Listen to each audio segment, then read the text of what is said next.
Well, it's Thursday, and you all know what that means. As you probably know, we are now in day 13 of the G1 Climax by New Japan Pro Wrestling. As you know, we possibly are now in the halfway mark to see who advances. So, we're going to focus only on Block A matches only. So, buckle up because this is going to be interesting. And then, of course, we move on with TNA. As you all know, TNA are now drawing out battle lines for the upcoming pay-per-view Emergence. But however, the TNA Knockouts World Championship will be defended. Of course, JZ Jane, who is the current NXT Women's Champion, defending her title against Ash by Elegance. But the real question is, will JZ Jane reign supreme, or Ash by Elegance will finally fulfill what she want to do? So we're going to see. And then, of course, we have the TNA International Championship on the line as well. Steve Maclin's defended against a man he basically was involved in a three-way match in Slammiversary, but we'll see how that will progress. And of course, the main event features Joe Hendry and Mustafa Ali for the first time ever. As you know, Mustafa Ali is blaming Joe Hendry in a situation for the TNA World title being in the hands of someone else, but we'll see how things will go with those two. And then finally, of course, we have Ring of Honor featuring plenty of matches. We have, of course, a proving ground match for the ROH World Championship. Bandito will face against Gringo Loco. The real question is, will Gringo Loco finally get an opportunity for the Ring of Honor World title? We'll just have to wait and see. And of course, we have the main event. Mascara Dorada teams up with Mystico to take on Lee Johnson and Blake Christian. So buckle up. It's going to be very, very exciting. And then, as always, we cap up our episode as usual with some news updates to give you guys updates on what's been happening in the world of pro wrestling, such as what events the promotions are throwing out, who's booked, what matches are set, including developments that are happening in the world of pro wrestling as we speak. So, let's get ready for another episode of the Deleted Wrestle Zone.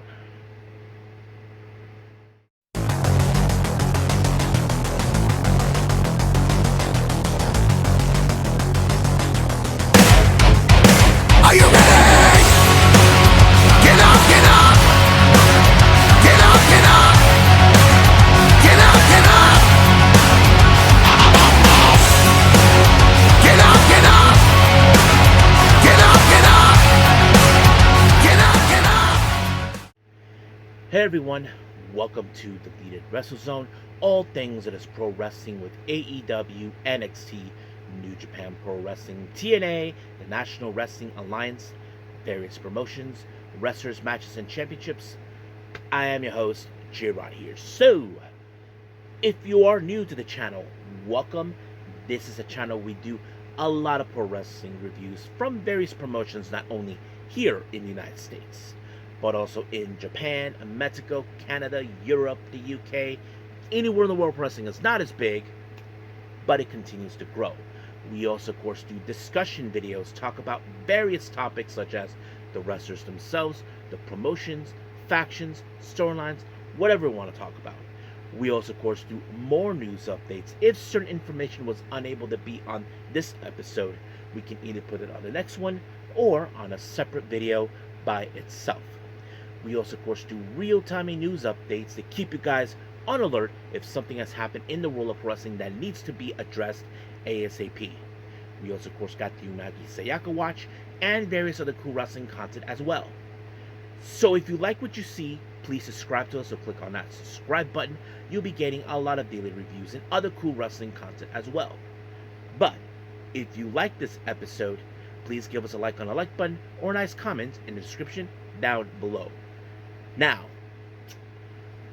enough with the yapping. Let's get cracking. So, our first review, let's begin with New Japan Pro Wrestling with Day 13 of the G1 Climax 35.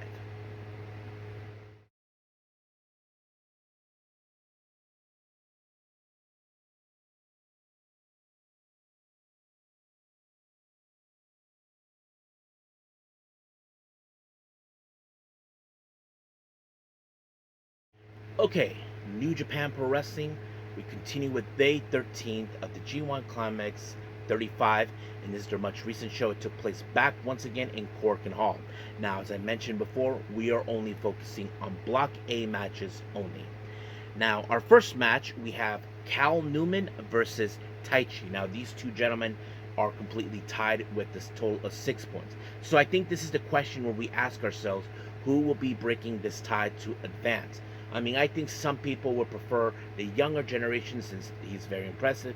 Taichi, who you guys know, is now becoming a much better a character.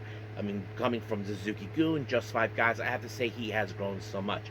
But the real question, who's going to walk out? I mean, I know that these two gentlemen throw everything at each other to ensure they pick up the win. But it only took Cal Newman at least 2 times to put away Taichi with the Princess Curse. And just like that, 1, 2, 3, it was over. He gained with the total points of 8, leaving Taichi at the total points of 6. So we'll see how things will progress here and out. As I mentioned, we possibly are in the halfway point. Now, our next match, we have the biggest scumbag of the earth, of course, Evil, taking on Boltin Oleg. Now, these two gentlemen are tied at the total 8 points.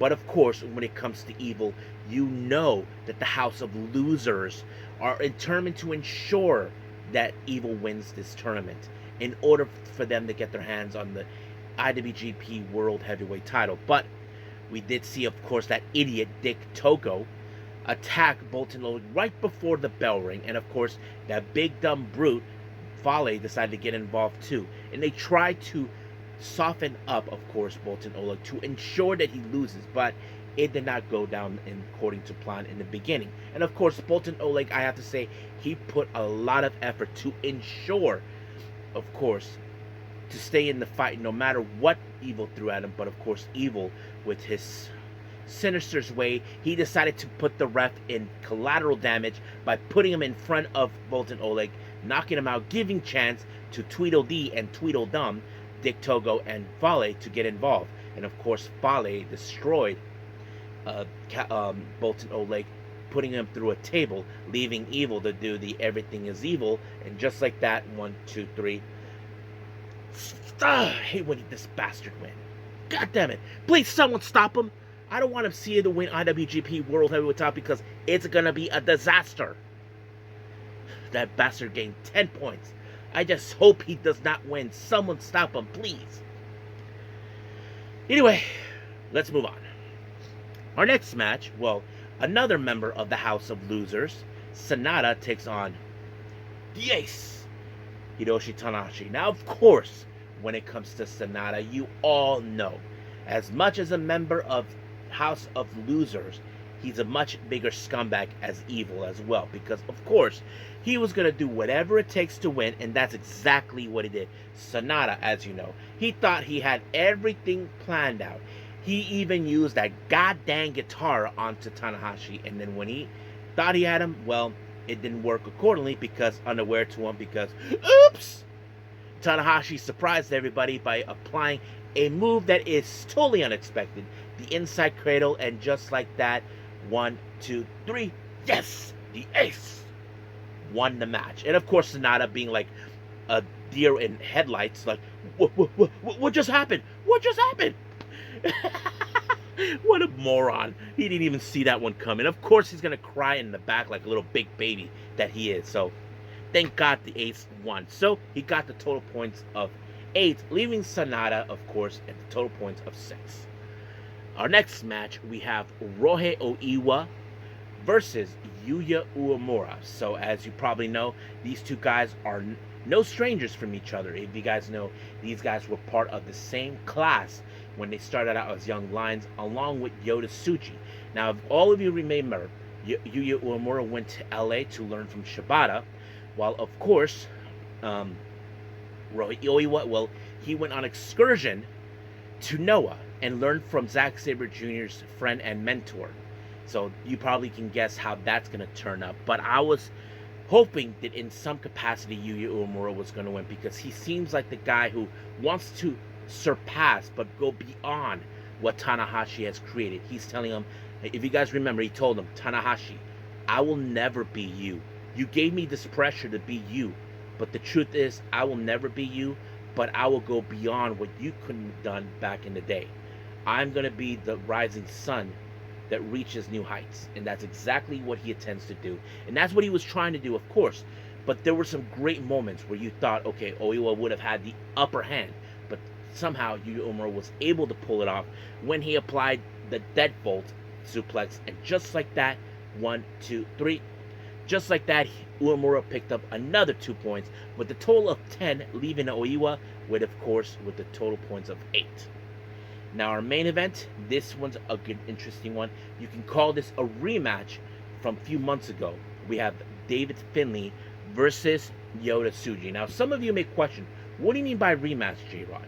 Well, if you guys remember, David Finlay was the first inaugural IWGP Global Heavyweight Champion, and the person who defeated him for that belt was none other than Yota Tsuji. So you can say that this is a match, of course, that David Finlay would definitely try to wrong. And not to mention, there were moments, of course, where Yota Tsuji was being blamed by David Finlay for losing, of course, the not winning the IWGP title, not winning, of course, all this and that. So you can say that he's going to try to prove his point. And, of course, Yota Tsuji being good and confident that he is, David Finlay is determined to bring back his savage ways to ensure that it will go exactly how he hopes. But in the end, it was David Finlay who walked away with the win when he applied, of course, the overkill. And just like that, 1, 2, 3, he is now at the total points of 8, leaving Tsuji back, of course, still at the total points of 8, tying with each other. So, as you know, David Finlay actually gave out a promo. But let's be real about what's going on. As you know, two people are currently, of course, tied at 10 at the top of the mountain. We're talking about Evil and Yuya Uemura. Like I said, I just hope Evil does not move forward. Someone needs to deal with Fale and Dick Togo and the rest of the House of Losers. So we'll see how that will progress from there. So until then, until next time. So let's move on, of course, with our next review, and that is, of course, TNA.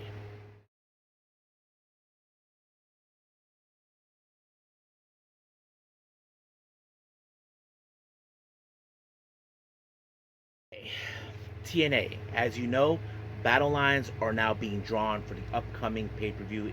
Less than a week and a half left. Emergence. So we opened up with Trick Williams, as you know, doing a promo.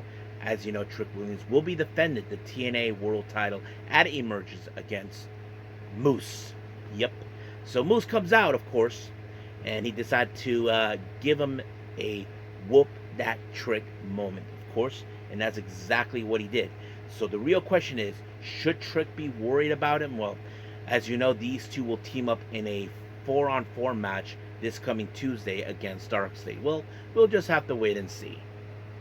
Now, Gabby, as you know, has stepped up as the interviewer after Gia Miller, as you know, was attacked by Tessa Blanchard. Totally uncalled for last time.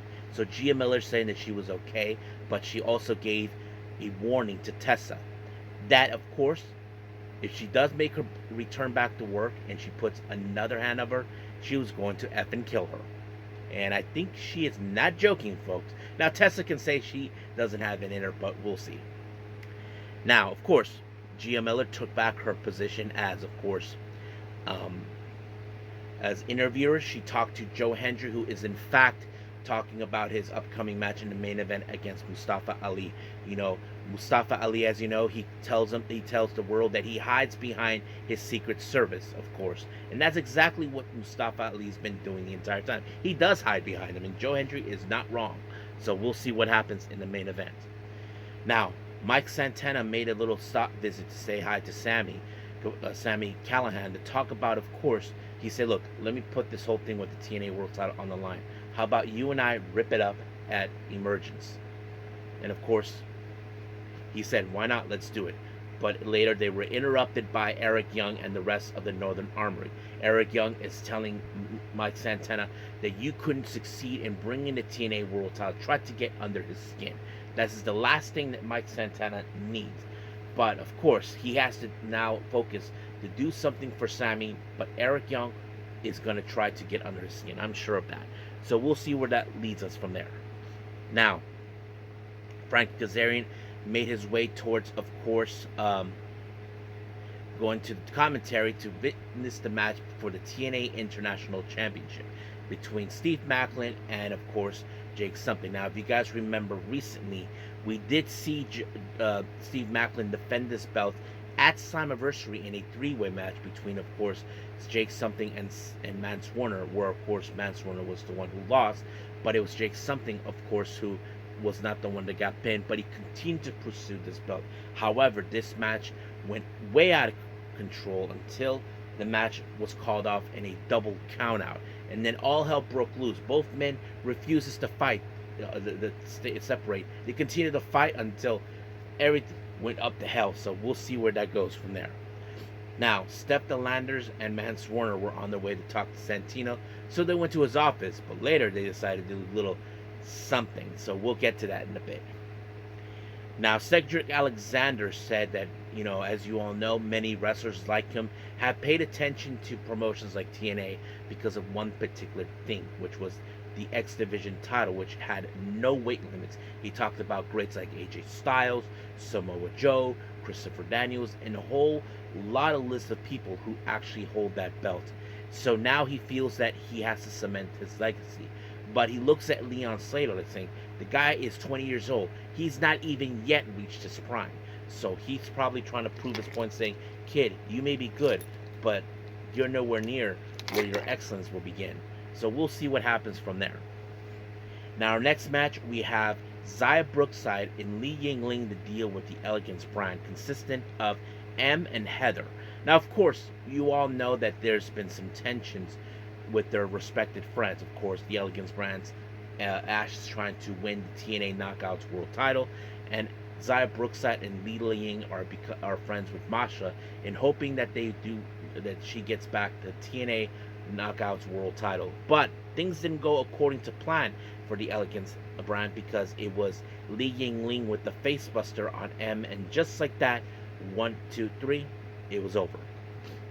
Now, Santino, along with his daughter Ariana Grace, were walking into their office until they saw, oops, sorry guys, censor that. That's what happened. Ariana Grace had this, sounds like, disgusting. So that's what happened. I don't know, I thought it was just too darn funny. Now, Ash by Elegance, let's just say she was not happy with M and Heather losing to Li Yingling and Xia Brookside, because right now she feels, I got a TNA Knockouts World Title opportunity and I cannot focus on this. So she's basically not okay. So we'll see what happens. Now, apparently there was some sort of an emergency in the first class penthouse. Apparently Casey Navarro just was revealed that he torn an ACL. But this is where things got a little interesting. Well, it seems that let's just say AJ Francis is a scumbag as well. Decided to bring back an old friend, or should I say an OG, that's right, Rich Swann, because apparently Casey Navarro felt, hey, I took a bullet for you and all this other stuff.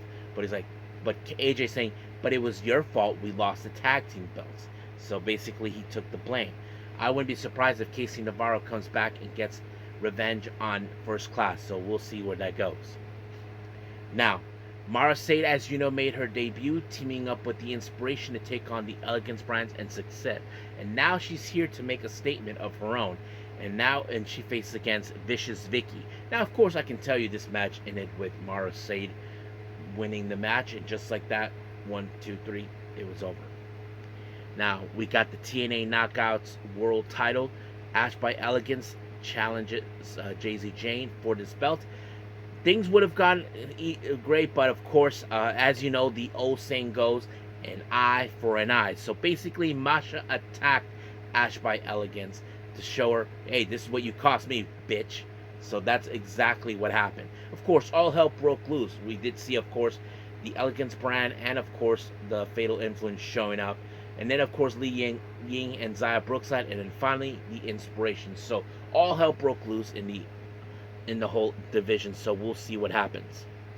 Now, the Hardys, as you know, put out a little backstage promo talking about cementing their legacies as the greatest tag team of all time. But also, they are saying that the TNA, they are the tag team that are modelizing or something like that. I don't know. But it seems like they're looking for a team that maybe, just maybe, can take them out. So we'll just have to wait and see how that will go. Now, Santina Marella decided to do an emergency summit for the Emergence pay-per-view, so he gave out some interesting matches that he put out.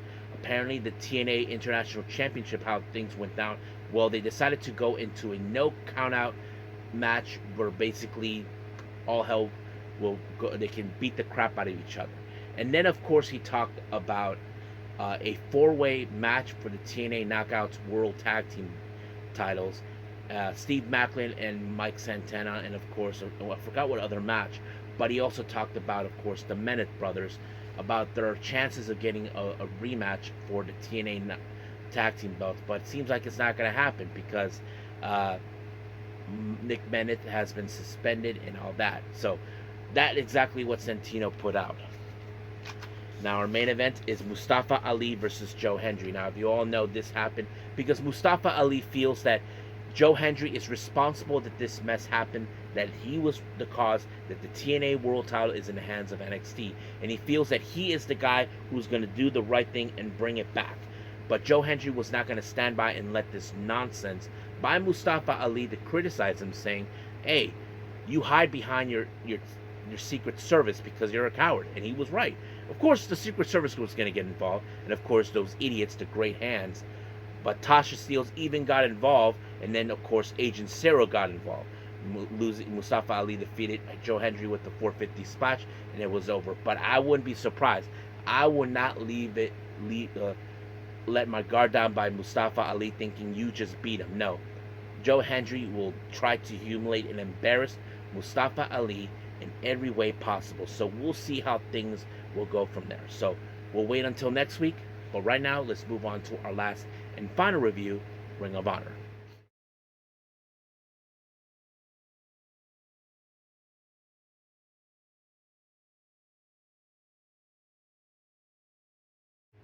Okay, final review, Ring of Honor. We opened up, of course, with a proving ground match for the ROH World Championship. Gringo Loco makes his attempt against the current champion, Bandito. Now, as you all know, in proving ground matches, you only have 10 minutes to survive. But if you beat your opponent before then, you get an opportunity for the championship. But however, Bandito, as you know, being one amazing wrestler and, of course, an excellent ROH World Champion, he refuses to stay down. But it took only a frog splash by Bandito to put him away, and that's exactly what he did. 1, 2, 3. Bandito wins. Well, sorry, Gringo Loco. Till next time. Our next match, we have, of course, Satnam Singh and Jay Lethal teaming up, taking on, what's his name? Wait, Hunter, Holocraft, and GPA. Now, one thing is for certain, steer clear for Satnam Singh because the guy is big and tall, and you know he's going to murder you. That's exactly what he was going to do. But luckily, Jay Lethal was able to eliminate Hunter out when he applied the lethal injection, leaving Satnam Singh alone when GPA, and then, of course, chokeslam, bam! 1, 2, 3. Satnam Singh and Jay Lethal walk away with the win. Now, Lee Johnson and Blake Christian, as you know, they have been a very interesting team up ever since they actually hooked up. Now it appears that it seems that they have one thing in mind, and that is, of course, the ROH World Tag Team belts. Now, as you know, we still don't know what's going to happen due to Dustin Rhodes being out, so hopefully more information will be coming out. Our next match, we have Billy Starks and Athena taking on Misa Kate and, of course, Lanie Luck. Now, you all probably know right about now, of course, that Athena has her sights set for the AEW World Champion Women's World Title, and she's determined to prove her point that she is going to become the forever champion as the AEW World Women's title. But we'll see what happens. But they have to deal with Misa Kate and Lanie Luck. But it was a double submission that finished up both Lanie and Misa. But the legal standard, it was Lanie who ended up in a submission by Athena, and just like that, what's her name? Oh yeah, Lanie Luck had no choice but to tap. Our next match, we have trios. We have Volador Jr., Magnum, and Rugido teaming up to take on, of course, as you know, these guys are a team. I forgot their names were, they take on the Dark Order, consisted of John Silver, Alex Reynolds, and of course Evil Uno.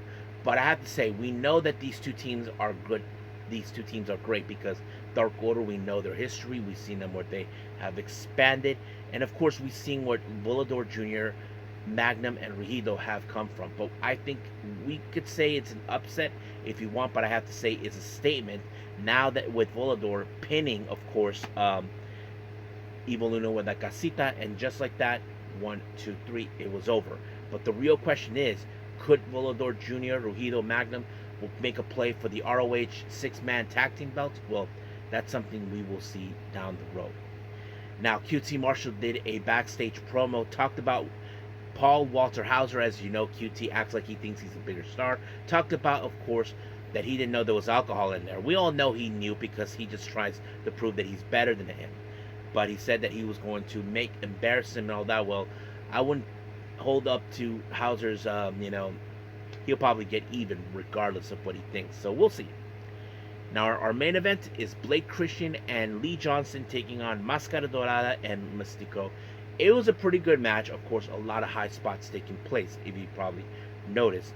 But in the end, it was La Mística by Mystico onto Lee Johnson, and Lee Johnson, of course, tapped out. So possibly we could see Máscara Dorada and Mystico, of course, possibly gain opportunity for the ROH World Tag Team belts. So we'll see where this leads. But as of right now, we are officially done with our reviews. Let's move on with our last and final thing, news updates.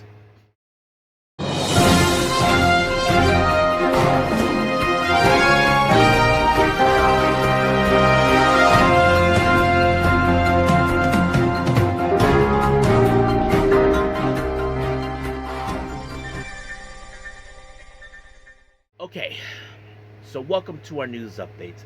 As always, let's begin with upcoming events. The first one, of course, we have SEAdLINNG. They're celebrating their 10th anniversary in Korakuen Hall on the 22nd of August.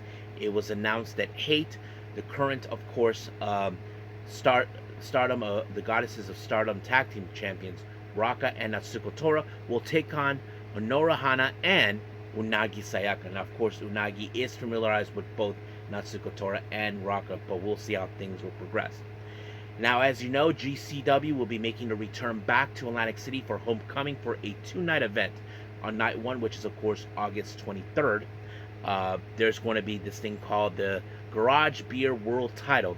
Matt Cardona will face, once again, Shotzi Blackheart. So that's going to be interesting. And then, of course, the following night, August 24th, we have the Duke of Hardcore, John Wayne Murdoch, taking on Ciclope. So that's going to be one brutal match. So that's pretty much it for our upcoming events. Let's talk about some developments. As you all know, many of you remember Jake Hager, or as we know him as Jack Swagger in WWE. Well, it was announced that he is now officially retired. So it's very surprising. We haven't seen him. We know he's been let go by AEW. We don't know what he's going to do next, but we wish nothing for the best for him. Hope to hear from him down the road. Now, a very, I don't know what to call it. Jonathan Gresham, it was reported that he suffered 2 strokes, and he will be out of pro wrestling, for taking a hiatus from pro wrestling for quite some time. I just hope things are looking well for him. I hope he's healthy. I hope he's taking good for himself. I'm sure his wife, Jordan Grace, will be there as much as she can to take care of him, because I don't know exactly how he had this, but I hope things work out in the end for him. So we'll see. Good news, as you know, Buddy Matthews has been out for a while. Well, apparently he went once again under the knife and had a surgery to take care of his ankle that's messed up. If you guys remember, during the Grand Slam Australia, he hurt himself and he sprained his ankle, and things didn't go well. He thought that things would heal just a bit, but it didn't. But now it seems that he is taken care of. Hopefully he recovers well. As you all know, his wife, Rhea Ripley, was right there by his side. So hopefully things work out for him. Hopefully things will get better and we see him again. And then finally, Jim Ross had some things to say on his, of course, on his JR Grilling. He talked about that he will be at, of course, the Forbidden Door as commentary. So I can't wait to hear that, to hear him again. And of course, many fans will be delighted to see him again. So I can't wait to see it. And finally, he talked about Toni Storm, giving her some praises. So this is what he said about her. I think Toni Storm is my MVP. I think she's my favorite AEW wrestler right now. She's just like, she books a lot of her own stuff and create hell of in matches, creative like Agent would do. Tony Storm is something special. She's my MVP. I can't remember her having a non-entertainment outing on television. She's just really, really creative. So he gave her a lot of praises. So that's good for him to hear. So uh, we'll see how Tony Storm is because, as you know, hopefully, I'm sure he'll be. I would like to hear him commentary the match with Tony Storm versus Athena because Athena, as you know, saying that she is her executioner, that she's going to murder Tony Storm and take away the AEW World, the Women's World Title. So we'll see what happens. So as of right now, we're officially done. So let's just call it a day. Well, I hope everybody enjoys this episode. Coming up, as you know, we are continuing with more with New Japan Pro Wrestling with day 14 of the G1 Climax.